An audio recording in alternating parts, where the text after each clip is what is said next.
সবার প্রথমে দুটো মাঝারি সাইজের কাঁচা আম ভালো করে ধুয়ে খোসা ছাড়িয়ে লম্বা লম্বি টুকরো করে কেটে নিয়েছি এইভাবে। এবারে এর মধ্যে দিয়ে দেব বিট নুন। 1/4 টিস্পুন বিট নুন দিয়ে দিলাম। নুনটা নিজেদের স্বাদ অনুসারে অ্যাড করতে হবে। দিয়ে দিচ্ছি লঙ্কার গুঁড়ো 1/4 টিস্পুন। ভাজা মশলা দিয়ে দেব 1/4 টিস্পুন। শুকনো কড়াইতে গোটা শুকনো লঙ্কা, গোটা জিরে, গোটা ধনে আর গোটা মৌরি শুকনো কড়াইতে ফ্রাই করে নেওয়ার পর মিক্সিতে আমি গুঁড়ো করে ভাজা মশলাটা তৈরি করে নিয়েছি, সেটাই দিয়ে দিলাম। এবারে এর মধ্যে দিয়ে দেব কাসুন্দি। 3 টিস্পুন মতো কাসুন্দি দিয়ে দিচ্ছি।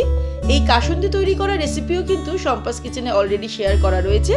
আপনারা চাইলে কাসুন্দি রেসিপি বাই সম্পাস কিচেন লিখে ইউটিউবে সার্চ করলেই পেয়ে যাবেন। দিয়ে দেব এর মধ্যে চিনি। আমি 1 টিস্পুন চিনি দিয়ে দিলাম। আর সবশেষে অ্যাড করব থেতো করা কাঁচা লঙ্কা। 2টো কাঁচা লঙ্কা থেতো করে নিয়েছি, সেটা এর মধ্যে দিয়ে দিলাম। তবে নুন ঝাল মিষ্টির পরিমাণটা কিন্তু নিজেদের স্বাদ অনুসারে অ্যাড করতে হবে। এবারে একটা প্লেট দিয়ে বাটিটাকে ঢাকা দিয়ে এইভাবে বাটিটাকে ঝাঁকিয়ে ঝাঁকিয়ে আমগুলো মেখে নেব। ভালো করে ঝাঁকিয়ে আমগুলো মেখে নিয়েছি। এই দেখুন, কাঁচা মিঠে আম মাখা কিন্তু একদম রেডি।